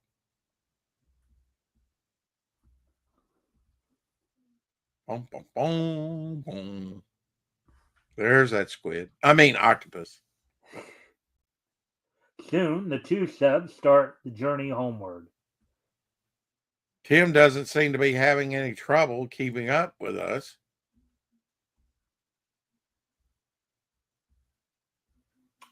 We're getting near the shore, Rex. We'd better submerge, or we're liable to run into the neutrality patrol. You're right, Professor. After radioing Tim, the super sub submerges to the sound of the diving alarms wail.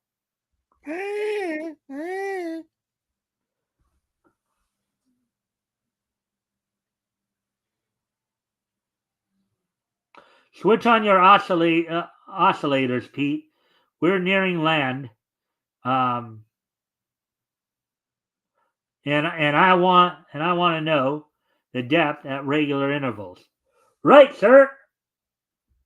I guess that was me, but I couldn't tell. Oh yeah. Later,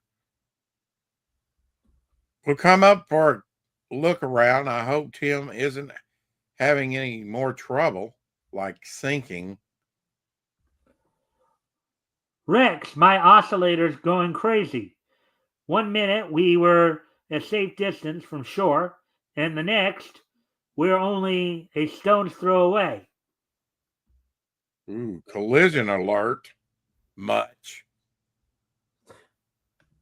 Rex, King of the Deep. What the? Stop engines! Surface ship! Radio Tim, we're coming up! Am I dreaming? We should be in daylight. Instead, it's as black as night. Turn on our searchlight, Professor. Ye gods, Rex, we're in a gigantic cavern. And look at that shadow overhead. I know, they made it look massive, like it's Batman. Mm-hmm.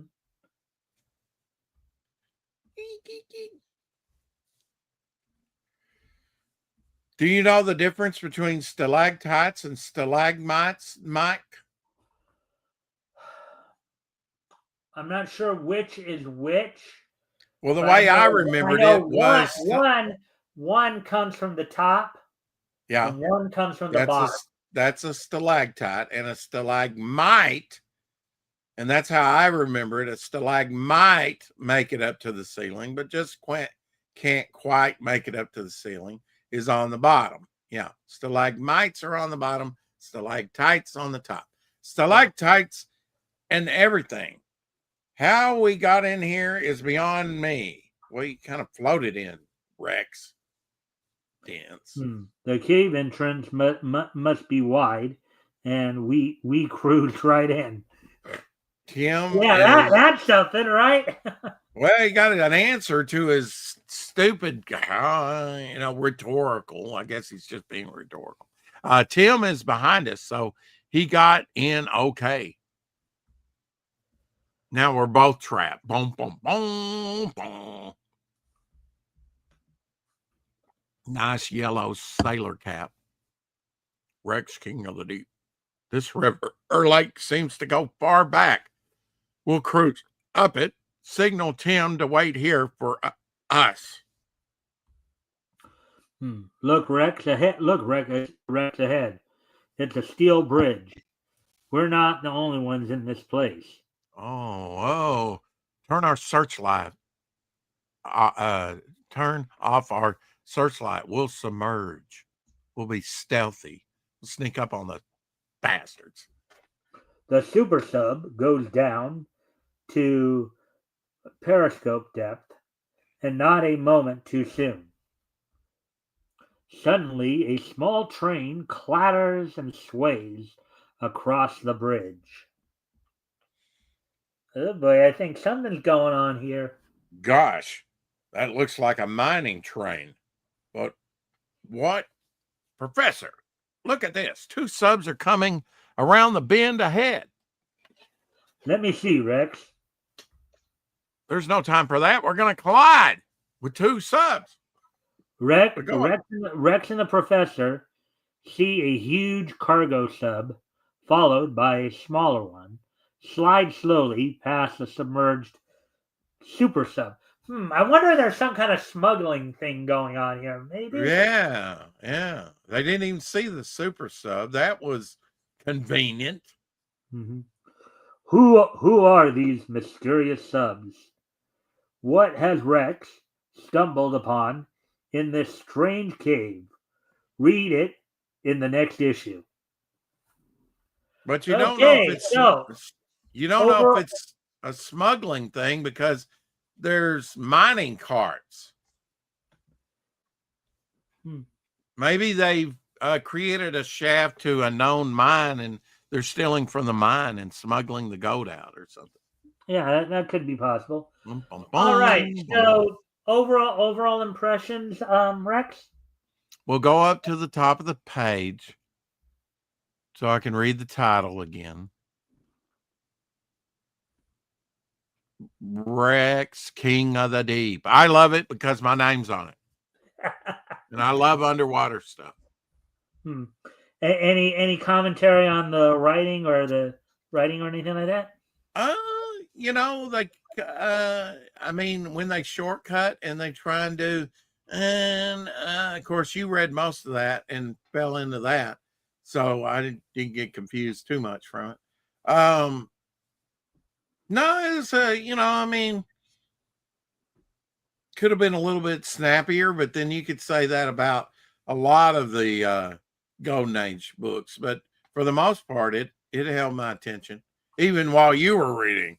Hmm.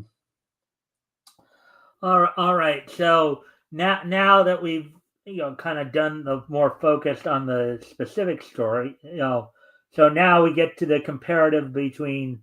Okay, so tonight we read two features. We read two features, two stories. Between the two, which one did you either like the best or made the best impression, I and like why? Rex King of the Deep because that's the one we just did, and it's got my name on it, and it's underwater adventure. All And I'm a right. sucker for underwater adventure. And that So stems you're back kind of a from the old seafaring guy then, right? that You're kind of stems back from the old 60s cartoons for me and shows like Flipper and Moby Dick from Hanna-Barbera and just any and underwater stuff just Aquaman, fascinating. the Filmation's Aquaman as well. Filmation's Aquaman, and that really made Aquaman a star for the very first time. And around that time, he got What's his kind of funny? What's kind of funny in that particular series, the powers aside from the mental telepathy with the fish, right. the powers he had in the Filmation series were original to that series. The only power from the comics that he had was at what was the comics of the time period and even prior was the Right. telepathy with the fish. And even the Golden Age Aquaman did not Yeah. have telepathy with the fish. Yeah, that kind of became standard after that. It was featured in Super Friends too, that he would have Yeah. that power. If you think about, I thought Aquaman's always been undersold because if you can withstand the depths of the ocean, you got to be more like Submariner or Superman, you know. Well, That's almost like flying in space. You've got all that pressure on you. And so you got to be pretty strong, right? And he's a yeah. strong swimmer.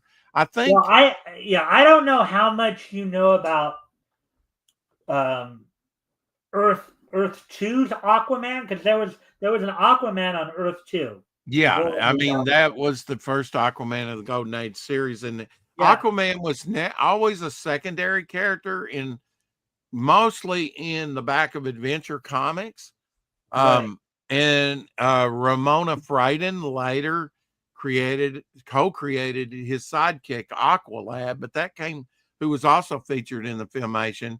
And I think after watching um Flash Gordon Goes to Mars movie Mhm. serial, you'll see in one of the episodes, I believe it's episode 4. I could be wrong about the episode, but I think that's where they actually got some of the inspiration for the first Golden Age Aquaman costume Mhm.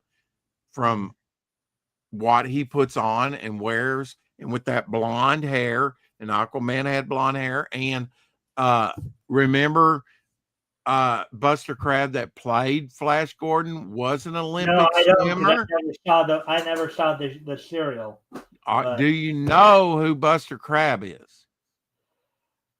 this is the first time I've heard the name, but based on how He's you're so talking young. about him, he's probably an actor who I'm guessing probably portrayed Flash Gordon in the Flash Gordon serial. Do you know you are correct? Give that man a cigar. No, don't. He doesn't smoke. Anyway, do you know who Johnny Weissmuller, a good friend of Buster Crabbe's, Well, was? yeah, Johnny Weissmuller was the guy who played Tarzan in the 30s, I believe. And those two gentlemen have something in common besides being actors. They were both Olympic swimmers and medal winners. And that's how they kind of became famous and went into acting. And so he was a swimmer. He has that costume that kind of looks like Aquaman's costume from the Golden Age that had yellow gloves on, which was kind of different, Yeah. for us modern day Aquaman 60s and beyond. Yeah. But it kind of makes sense that they probably based that off Buster Crabbe, who did play Buck Rogers and Flash Gordon and Tarzan as well as Yeah. his friend Johnny Well, Weissmuller, the because there point were I was many, many different Tarzans. Mhm. The point I was trying to get to about the Golden Age Aquaman is unlike the Silver Age version where he was made basically the Prince of Atlantis and having Right. the Atlantean physiology and stuff like that. Yeah. The Earth 2's Aquaman was actually a normal boy who was actually raised by his father, Tom Curry, in a marine environment, basically underwater. He raised him underwater, basically raising him to basically be more like a fish. Yeah, I mean, he's when it comes to Aquaman, he's had several stories told and retold and stuff, almost like Hawkman. He's had his origin retold and different things. It's kind of a mess. But you're right about the Filmation cartoon. That kind of made, he was, like I said, a secondary character in the back of Adventure Comics until that cartoon. And then he kind of became mainstream with his own they made it. That was his the own start of comic it, book, and then later in Super Friends. Right? Yeah. Then that I was just about to go there. Mm-hmm. He really became, but even in Super Friends, they scaled back because in Filmation, they did. Yeah, they gave him the ability to throw those pressure balls as well as create like mini whirlpools in the water. But in Super Friends, all he could do was they just had him basically go back to being able to communicate telepathically with fish, and they probably did give him some enhanced strength underwater, made him a good swimmer and all that. Yeah, they never did really give him much playtime. In fact, in season 4, Mike, they have him in the opener, but he's not in one episode.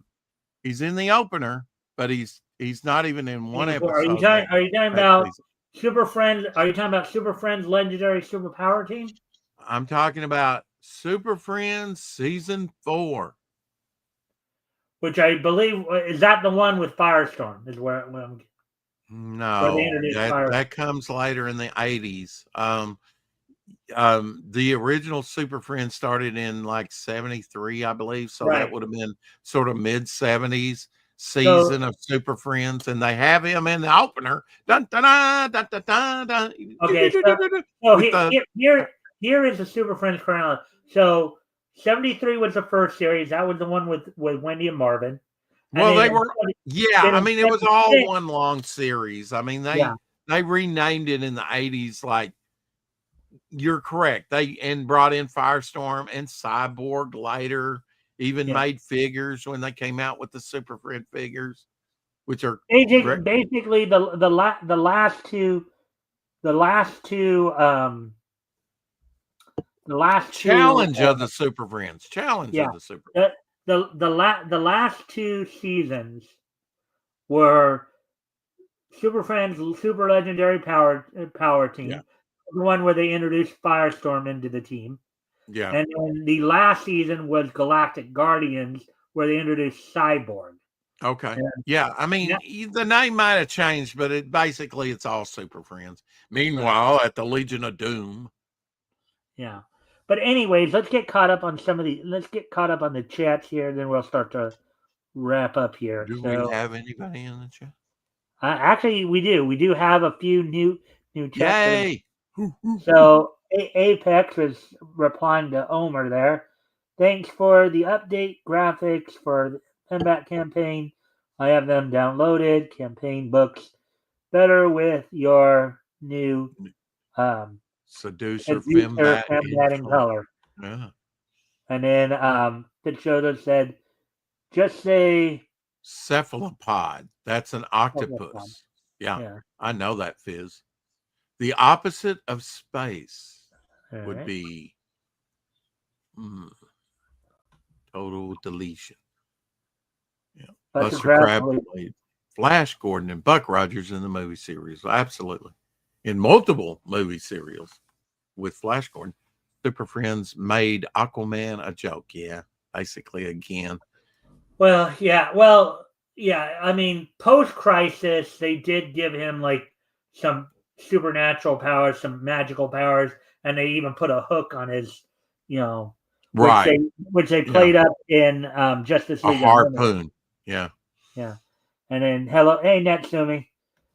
All right. So anyways, with all that being said and done, as we are of course Now done with all that. Now, with today being Sunday, we're at 1:49, so we're going to start to wrap up here. So today being Sunday, November 16th, 2025. Already. Wow. Yeah. Oh, actually, I forgot. Did I ask you that? Did I ask you which one I asked you which one you like the best, right? Yes, Rex. Yes. Yeah. And then I like the underwater stuff. We only read two stories. The one you liked the least was the other one. So was which was Ellery Queen. Yeah. All right. So, anyways, with today being Sunday, November 16th, 2025, let's take a look back at this weekend in Nietzsche history. So let's see, 1695. Can't wait to see what happened this weekend.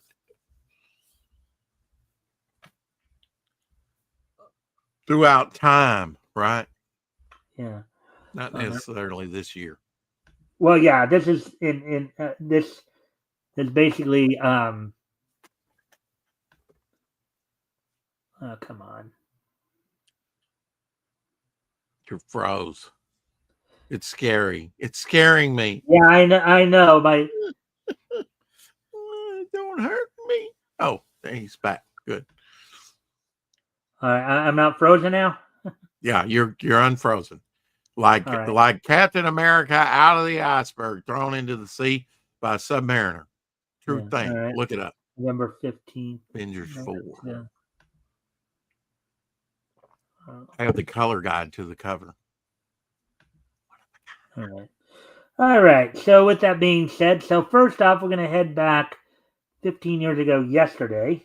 Got to get back in time. 15 years ago today. 15 years ago yesterday, actually. Do you know where you were 15 years ago yesterday to make it even more confusing? The 15th of November. See. No, I don't remember off the top of my head. So on yesterday's date, 15 years ago,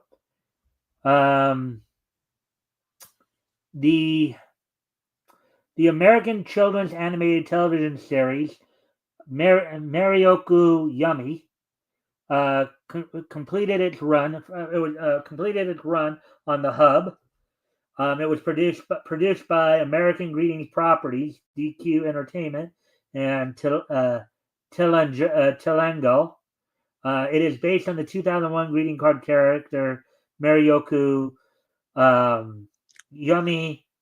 The show's intellectual property was created by Jeffrey Conrad of American Greeting. So the American Greetings Properties Marioku Yummy completed its run on the hub on 15 years ago yesterday, back in 2010. And nobody cared. Supposedly. No, that's a little closer to time. Yeah, probably not as many people would have been. Well, I never even watched that, but still, it is cartoon history nonetheless. So probably have more people thinking, "Thank God we didn't even notice." But sure. Yeah. All right. Okay. 1955. But Mike do his magic. All right. So, anyways, moving on to the next piece of Nietzsche history here. 70 years ago today, on this date, 70 years ago today, over in Tokyo, Japan, King Kong Zaya and Tiger Joginder defeated Harold Sakota and Riki Dozan in a tournament final to become the first All-Asia Tag Team Champions. So on this date, 70 years ago, in Tokyo, Japan, King Kong Zaya and Tiger Joginder defeated Harold Sakota and you just wanted to read those again. And Riki Dozan to become the first ever all Asia Tag Team Champions, which are still active to this very day. No, I want to check something out here. Yeah, as I thought. So this guy, Harold Shikoda, I remember reading, was an American Olympic weightlifter, professional wrestler, and film actor of Japanese descent who is famous for his roles as the villain Odd Odd Job Job. Yeah. in the James Bond film Goldfinger. Goldfinger. Wah, wah, wah. So 70. So, anyways, with that, we get ready to move on to the next piece of niche history here. He was an Olympian as well. Yeah, Olympic weightlifter. Mm-hmm. Yeah. So, and we have another comment here. Let me just get this. I was talking about how the intense pressure of the deep ocean is the opposite of outer space, which Which has has no. no pressure. Yeah. Yeah. So, Aquaman's got to be a pretty tough guy to, you know, navigate the cold and of the deep. Well, Gotta have I know. Apex said he was in the Navy. Were you in the Navy as well, Rex? No, I read about it in a book once. I do know some guys have talked about, sometimes if you come up too fast from being down, you get the bends. I've had, oh yeah. And I mean, he does that. He navigates that. It probably doesn't even bother him. And if you think about it, he's got to have some good eyesight too, like Superman, because there's no light down there. There's only bioluminescent fish and stuff. So how does he see? Maybe Right. he glows, and we just never know it. I don't know. Yeah. Anyways, moving on to the year Or other 1995, 30 years ago today. I'm On this hanging by my date, fingertips, just waiting. 30 years ago today, in 1995, You got the about 200th issue of Cerebus from the Canadian comic book Ah, company Aardvark Vanaheim went uh-huh. on sale on this date back in 1995. Sold for, I guess, a Canadian $2.25 and was 40 pages. Had the Yeah. Cerebus story epilogue and Peace on Earth. Yeah. Number 200. It only ran for 300 issues and was the longest running independent comic till Spawn number 301 overtook it. And he had said, Sim had said that he only wanted to do like 300 issues to begin with. And that's what he did and ended it. Of course, he did a lot of other off branch stuff that was Cerebus related as well. But now Right. Spawn is the longest running independent comic of all time. Yep. Running over 20 years, over 360, about 370 issues right now. All right. Yep. Mm-hmm. And finally, And he's only got about 3 minutes to do it, to do the wrap up. well, we'll probably go slightly over at the rate we're Oh, going no. here. I was But trying not to. slightly over, but that's okay. I mean, He'll never have me back on, folks.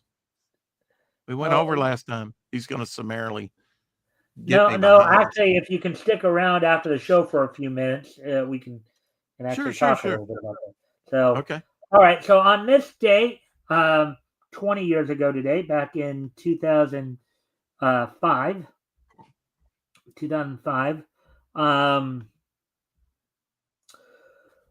Studio Ghibli's Ghibli ga Ipai special short premiered. 10 episodes there. This is an OVA special type of thing. But on this date, 20 years ago, Studio Ghibli's OVA special Ghibli ga Ipai special short was released on this date back in the year 2005, 20 years ago today. All righty then. So with that being said, let me see that last comment from Shozo there, and I'm going to give you one last chance to do any promotions you want, Rick, and then we'll wrap things up here. Okay.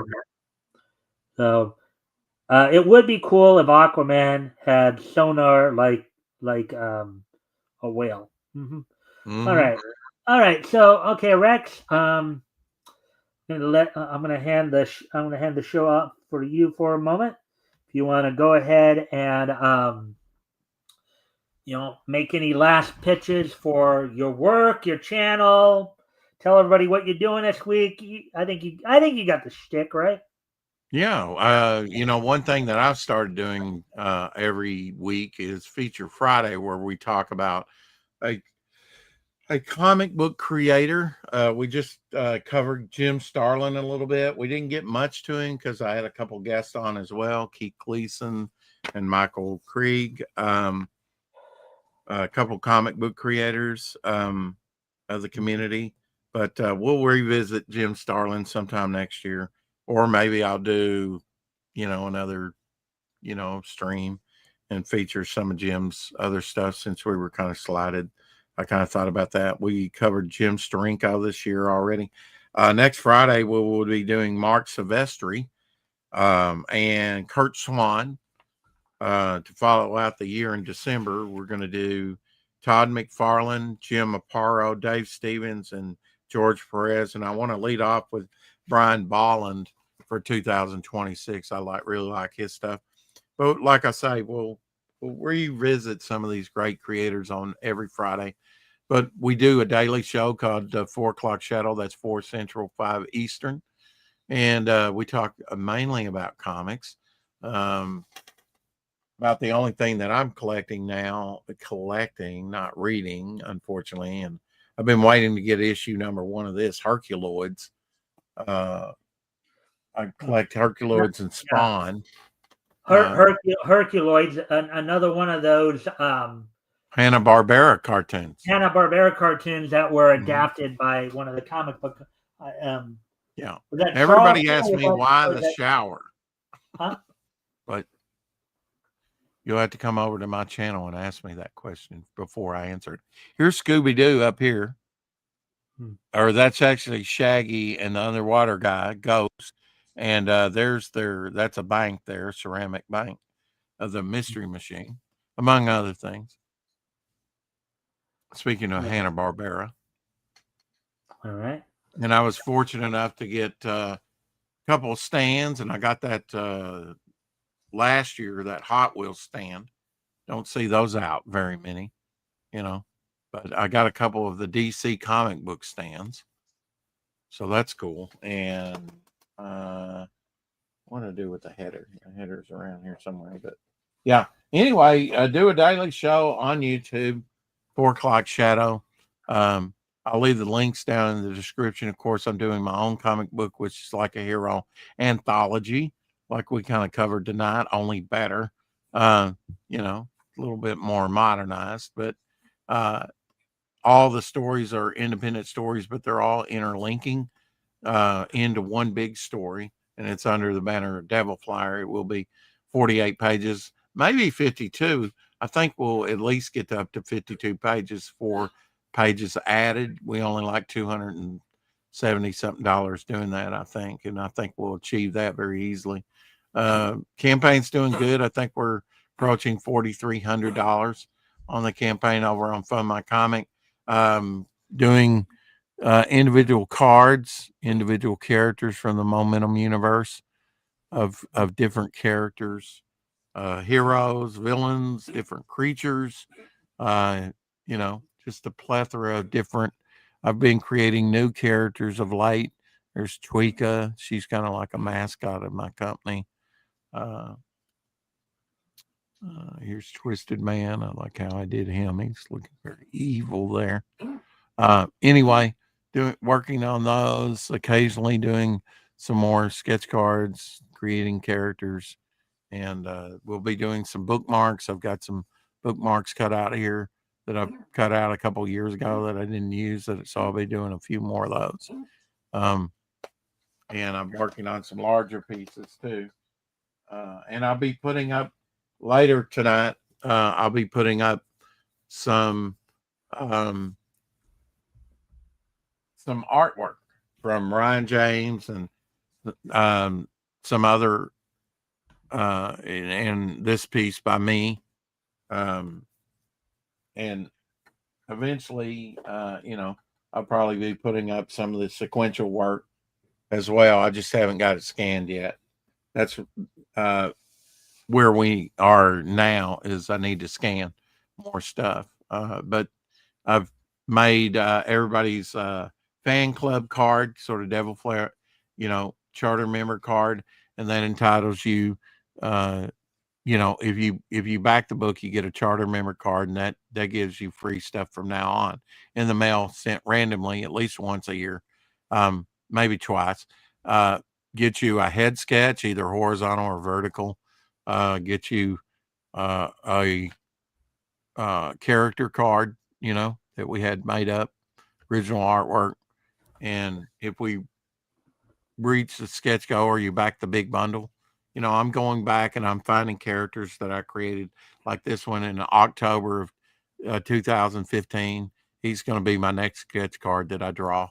Um, I'm finding some of these old characters and, making sketch cards.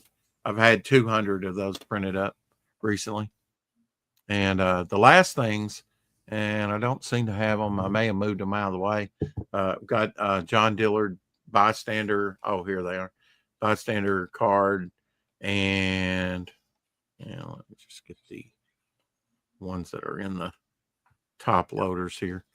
Very limited. Not everybody will get these, unfortunately, but everybody had an opportunity to do it if you were paying attention to the campaign before it ended. So you got the armored flyer, and you got these continue. These are the promo card 3 and 4. I put out an ash can a couple years ago, 24 pages, and did 3 bookmarks and 2 promo cards with that, trading cards. Those were in black and white because it was a black and white campaign. This is in color, so we got color for these. Not all my books in color. Some of it's in color. Most of it's in black and white. Putting that all together right now. All right. So we can catch, and you've already told us when we can catch and all that, right? Mm-hmm. Yeah. I'm on topic lists on Tuesdays. I do topic lists and draw over there once they start having guests on. I've done that for about 3 years. Occasionally on Saturday nights, I'm on with Apex Comics as his co-host. I started out with him, and December 27th, December 26th will be 4 years of live streaming for Apex, and the next day, the 27th, will be 4 years of content on my channel. So coming up on my 4th anniversary of putting content up on my channel. We're almost to 1,300 episodes on the 4 o'clock shadow. As I say, we've only missed about a month's worth of days in the last 4 years. So it racks up quick. All right. On Fridays, I'm starting to do talk political matters, and I do have that streamed to my service as well on my channel. With Janet from Another Planet. So I'm doing her Friday shit show. I've caught that a bit. All right, Rex. Well, if you can stick around after the show here for I can. For post show wrap up and all that. That's just fine. All right, chops, folks, about what I did wrong on the show, but sure, I'll stick around. Yeah. Well. Anyways. Give me more credit, he says, than that. Come on. Anyways, with that, I thank everybody for being here tonight. Hope everybody enjoyed the show. We'll be back here with, of course, more Niche News tomorrow. Of course, next week I'll be joined by Apex from Apex Comics, and we'll be continuing our trip down comic history lane, July 1940. I believe next week we'll be hitting up some comics that went on sale from Harvey Comics. I think they were under a different name, though, at that time, of course, as many of these comic companies we know of. Yeah. Or like you said, they might have, it's all the same company, but they got like different names, different branches, right? I know one of the names is Brentwood, but yeah, Brentwood Publishing. But with that, I thank everybody for being here, and I hope to see everybody back here tomorrow. Bye. You're the man.